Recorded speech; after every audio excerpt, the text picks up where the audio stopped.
ధ్యానం చేస్తున్నాం madam. Okay. చేస్తుంటే ఏయో ఆలోచనలు వస్తా ఉంటే నేను స్థితిలో చెప్పలేకపోతున్నాను. ఓకే.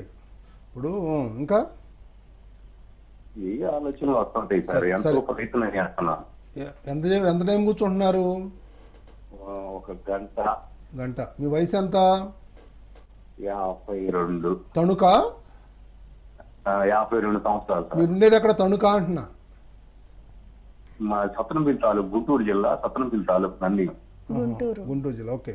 ఇప్పుడు ఒకటి ఏంటంటే ఆలోచనలు వస్తాయి. ఓకే. దాని గురించి వరి అవ్వద్దు. ఇప్పుడు మనం కూర్చుంది ఎందుకు? శ్వాస గమనించడం కోసం కూర్చున్నాం. ఆలోచనలు వస్తున్నాయా రావట్లేదని గమనించడం గురించి కాదు అక్కడ మనం కూర్చోండి ధ్యానంలో.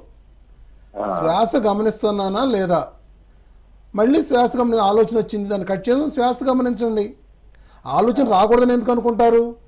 మీ నుంచి ఆలోచనలు బయటికి వెళ్ళిపోతున్నాయి, వెళ్ళవండి, సంతోషించండి. ఆలోచనలు వస్తే సంతోషం, ఆలోచన రాకపోతే మరీ సంతోషం. అంతేగాని ఆలోచనలు వస్తే మరీ అవ్వద్దు. అవన్నీ బయటికి వెళ్ళిపోతున్నాయి, హ్యాపీగా ఉండండి. మీ నుంచి బయటికి వెళ్ళిపోతున్నాయి. మీ పనిలో శ్వాస గమనించడం మీ పని.